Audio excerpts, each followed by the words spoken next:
si Esperanza Diaz. My name is Baby Paul Eileen. I'm Makirjin Deyang. My name is Leslie T.S. Tasio.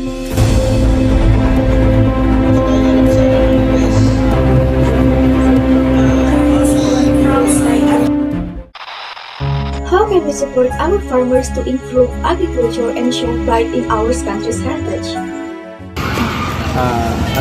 Let's support them to buy na bumili sa kanila, direct to them, and wag tayong tatangkilik ng ibang produkto galing sa ibang bansa, and pwede tayong magbigay ng mga paggamitan like machinery para mas mapatulis nila yung pag-produce ng mga pagkain. To support farmers and promote agricultural pride, consider buying local produce, advocating for farmer-friendly policies, and participating in farmers' market and agricultural festival. Additionally, support fair trade practices, fair prices for produce, and recognize farmer contribution through celebration like National Farmers Day.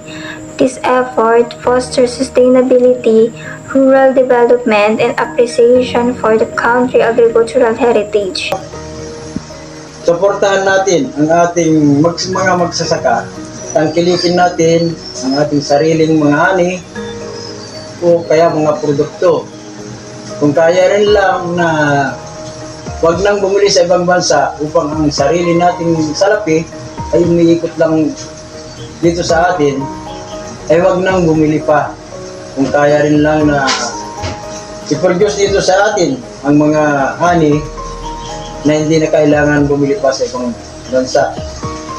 At ang ating pamahalaan dapat magbigay ng mga panibagong mga makinarya na gagamitin ng ating mga magsasaka sa murang halaga.